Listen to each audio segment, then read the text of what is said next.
pH of water is 7 at 25 degrees centigrade. If water is heated to 80 degrees centigrade, its pH will. Now guys, एक चीज बताऊं आपको, तो इस type के क्वेश्चन में स्टूडेंट्स को बहुत कंफ्यूजन रहता है। एक चीज आपको मैं फैक्ट बताता हूं। देखो, वाटर की जब मैं बात कर रहा हूं, मुझे पता है कि वाटर एक्चुअल में न्यूट्रल होता है ना।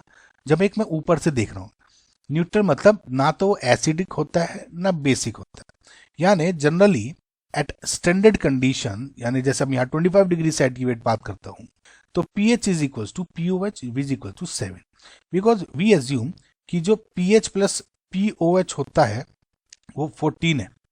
समझ में यहाँ पे इस केस, यानी H आयन की concentration is equal to OH negative की कंसंट्रेशन। समझ में। एक चीज देखो, अभी आप गौर से देखना, जब मैं H आयन की कंसंट्रेशन को इक्वल कर रहा हूँ OH नेगेटिव, यानी 7 है तो 10⁻⁷ कंसंट्रेशन हो गई। ठीक है, 10⁻⁷ का मतलब क्या है, आप एक तरह से इसको 10⁻⁷ मत मानो, अभी इजी करके चलो। लेट जस्ट से कि मेरा जो वाटर है वो 100 यूनिट्स है। गौर से देखो, 100 यूनिट्स है। लेट जस्ट से मैं वाटर को इस ब्लॉक से रिप्रेजेंट कर रहा हूं। समझ में। ये ब्लॉक ऑफ वाटर, ये ब्लॉक है मेरा वाटर एट 25 डिग्री सेंटीग्रेड। आप ये सोचो, इस वाटर का सिर्फ और सिर्फ, देखो वाटर क्या है, वीक बेसिकली डिसोसिएशन होता है उसका, आयंस का। तो आप ही सोचो कि एट 25 डिग्री सेंटीग्रेड अभी मेरा जो वाटर का ब्लॉक है सिर्फ और सिर्फ इतना डिजोल्व हुआ है, यानी इस पार्ट में जितने H ions and OH negative है वो आए हैं। लेट जस्ट से वो जो H आयंस, उस केस में H आयंस एंड OH तो इक्वल है, लेकिन अभी सिर्फ इतना कंसंट्रेशन बढ़ा है। यानी अगर मैं पानी का मैं देखूं, H ion let just say OH negative ये बना है इक्वल। जैसे जैसे मैं टेम्परेचर बढ़ाऊंगा, एनर्जी दूंगा, तो और ज्यादा OH नेगेटिव आपका, लेट जस्ट से अब इसके बाद में ये वाला, अब ये पूरा का पूरा जो है ये डिजोल्व हो गया। यानी जब मेरा सॉल्यूशन में अब H आयंस है वे इंक्रीज हो गए, तो OH नेगेटिव भी इंक्रीज हुए। यानी पहले जो 2 थे अब वे ये हो गए। अब देखो, पहले क्या था, लेट जस्ट से 2 यूनिट आपको डिसाइड कर रहे हूं, मैं मान रहा हूं कि 2 यूनिट का मतलब था 10⁻⁷। अब भैया H आयंस कंसंट्रेशन ही है ना, कंसंट्रेशन क्या है, कितने नंबर ऑफ आयंस पर लीटर ऑफ जो भी यूनिट वॉल्यूम है। तो अब मेरे H आयंस का काउंट पर वाटर तो उतना ही है, H आयंस अब लेकिन बढ़ गए, नंबर ऑफ H आयंस बढ़ गए। H आयन की कंसंट्रेशन कब इंक्रीज, जब मैंने टेम्परेचर इंक्रीज कराया। H आयन की कंसंट्रेशन इंक्रीज हुई जब मैंने टेम्परेचर इंक्रीज कराया, यानी pH डिक्रीज हो जाएगी। pH और H आयन तो इंक्रीज है, वो है।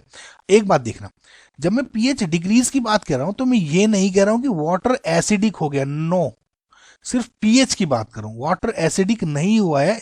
वाटर एसिडिक कब होता है, जब H आयन की concentration is greater than OH negative.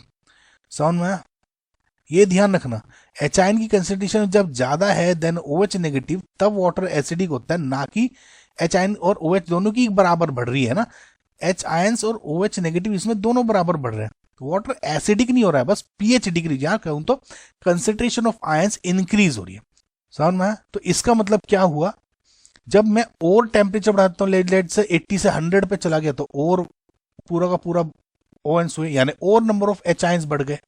लेकिन अभी भी H आयंस और OH नेगेटिव का काउंट तो इक्वल है, लेकिन नंबर ऑफ H आयंस बढ़े, यानी pH और डिक्रीज हो गई। समझ में। तो आप इसको ऐसे एज्यूम करें कि जैसे मैं फॉर एग्जाम्पल 25 डिग्री सेंटीग्रेड पे 7 था, मैं 80 पे करता हूँ, लेट जैसे pH 63 होगी, डिक्रीज हो गई। मैं अगर 100 पे ले जाता हूँ तो लेट जैसे इसकी 6.0 हो गई। तो जैसे जैसे टेम्परेचर हो रहा है pH डिक्रीज होती जा रही है। इसको आप ऐसे भी समझ सकते हो कि जैसे जो आपका हॉट वाटर होता है ना, हॉट वाटर यानी जो गर्म पानी होती है, वो हमेशा इज एट लोअर pH, उसकी pH जो होती है वो लोअर होती है देन कोल्ड वाटर, बिकॉज जो नंबर H आयन कंसंट्रेशन है वो ज्यादा है देन कोल्ड वाटर, या फिर pH उसकी कम हो गई। बेसिकली समझ में आया, H ion and OH negative equal है, वाटर अभी एसिडिक नहीं है, pH कम हो गई बस। आई होप आपको समझ में आएगा। यानी इसका जो ऑप्शन नंबर 1 है इज योर करेक्ट आंसर।